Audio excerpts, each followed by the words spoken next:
Salut à tous, RTCMR. Aujourd'hui on se retrouve pour une toute nouvelle vidéo, une vidéo spéciale Halloween du coup. C'est un concept que je ne sais pas s'il va vous plaire, mais dans tous les cas c'est spécial Halloween, donc on va dire que c'est tous les ans. Ça sera du coup un concept un peu horreur, où je raconte une histoire un peu comme les threads d'horreur de Squeezie. Je sais pas si je vais être très très fort à ça, mais je vais essayer de vous le retranscrire de la meilleure des manières. Je vais sûrement faire aussi des petits montages. Du coup, ça sera un style de vidéo un peu différent. Je pense que je mettrai aussi des images, etc. Voilà pour le concept. J'ai tourné aussi une vidéo euh, que j'ai fait préalablement avec mon nouveau micro. Malheureusement, pour le moment, j'ai reçu du coup mon Blue Yeti, mais je n'ai pas le chargeur permettant de l'utiliser. Du coup, je l'ai commandé. Normalement, il devrait arriver dans 2 jours. Et après, normalement, je pourrais commencer à faire des vidéos si ça marche. Je l'espère en tout cas. C'est assez difficile et voilà. Je pense avoir tout dit. N'hésitez vraiment pas à vous abonner et à liker. À vous abonner et à liker si vous aimez bien la vidéo. Et nous, on va pouvoir commencer avec l'histoire de l'expérience du sommeil russe. Du coup, je vais vous raconter l'histoire de l'une des expériences les plus terrifiantes jamais menées. Une légende urbaine connue sous le nom de l'expérience du sommeil russe, du coup. Cette histoire, elle est tellement horrifique qu'elle en est presque difficile à croire. On raconte qu'elle a eu lieu dans les années 1940, en pleine guerre froide. À cette époque, de nombreux gouvernements voulaient tester les limites humaines et donc faire des expériences sur des soldats, des prisonniers ou toute personne jugée non essentielle pour le pays ou l'armée. Du coup, dans cette histoire, les scientifiques russes voulaient découvrir si l'être humain pouvait survivre sans dormir en utilisant un gaz expérimental. Leur objectif était de maintenir les soldats éveillés pour qu'ils soient endurants sans jamais céder au sommeil afin de créer des machines de guerre parfaites. Mais cette expérience a rapidement dégénéré, transformant des êtres humains en véritables monstres. Déjà là, ça met en bouche déjà.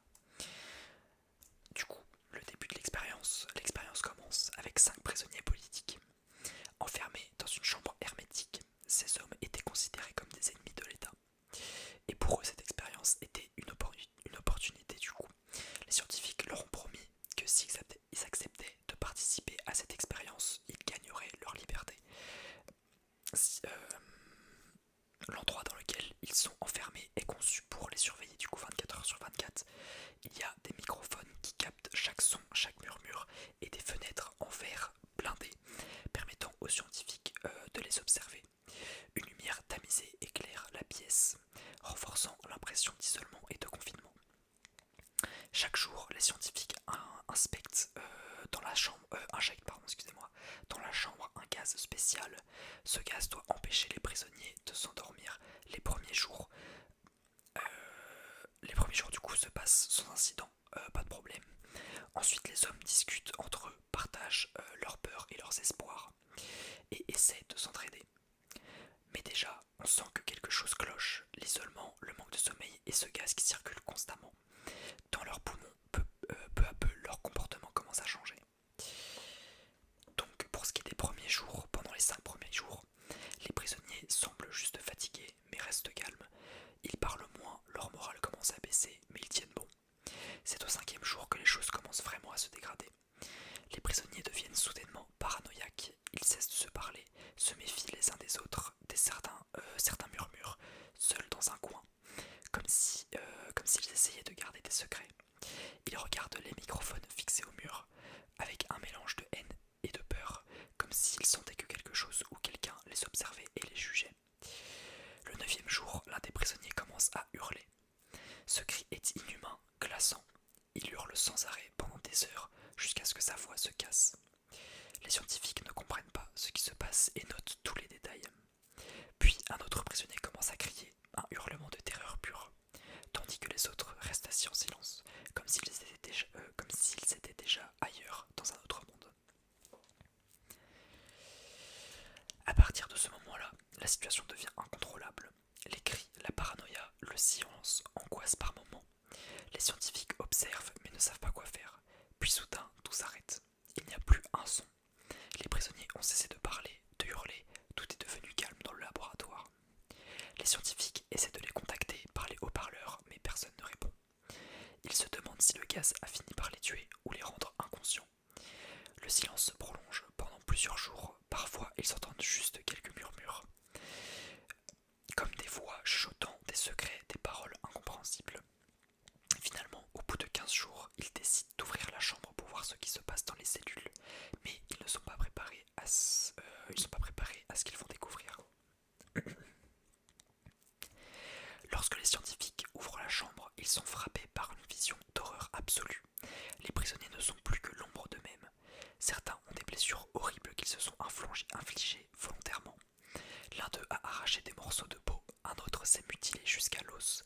Le sang couvre les murs et le sol. Des marques de griffures témoignent de leur folie. Ce qui est encore plus troublant, c'est leur regard. Ils ne semblent plus être humains, comme s'ils avaient perdu toute forme de conscience. Malgré leurs blessures, ils sont éveillés, les yeux ouverts, fixant les scientifiques avec une intensité morbide. L'un des prisonniers, malgré son état, supplie les scientifiques. Ne coupez pas le gaz, ne coupez pas le gaz. Laissez-nous rester éveillés. Ils ont tellement peur de dormir qu'ils préfèrent endurer cette souffrance inhumaine. Les scientifiques tentent de reprendre le contrôle et essaient de sortir les prisonniers. Mais ils se débattent avec une force quasi surnaturelle. Ils semblent possédés, prêts à tout pour éviter le sommeil. Ils frappent, mordent, luttent contre les chercheurs avec une violence inouïe. À ce stade, les scientifiques comprennent que quelque chose d'inhumain s'est produit. Le gaz, conçu pour les garder éveillés, a altéré leur esprit, leur psyché, les transformant en quelque chose de sombre, de dévorant. On dit que dans leurs derniers mots, un des prisonniers a murmuré « Nous sommes ce que vous cachez dans votre sommeil. Nous sommes votre cauchemar éveillé. » Voilà, donc c'est la fin de l'histoire. C'est un peu ma manière, je sais pas si j'ai bien raconté, je sais pas si c'était intéressant, mais c'est ma manière, on va dire, de fêter Halloween. Je raconte une petite histoire qui fait peur. En plus, je crois que c'est tiré d'une histoire vraie, si je ne me trompe pas. Et en vrai, ça me choque pas, parce que on sait qu'il y a beaucoup de choses qui se passent, notamment quand on dort pas. Il y a déjà eu des expériences où des gens, par exemple, se regardaient pendant 24 heures dans un miroir, et comment dire, ils voyaient des choses un peu paranormales, ils commençaient à halluciner, etc. Et le sommeil, c'est un peu pareil. Donc, plus tu restes éveillé, on va dire, et plus tu commences apparemment à avoir des hallucinations et ce genre de choses. Et apparemment, le corps humain, je crois qu'il est conçu pour résister entre 4 jours et 7 jours sans dormir. Et sinon, si c'est plus que ça, enfin, si c'est entre 4 et 7 jours, normalement, t'es censé mourir. Mais du coup, avec ce gaz hilarant, ils sont allés à plus de 9 jours, voire 15 jours. Donc, c'est vraiment terrifiant.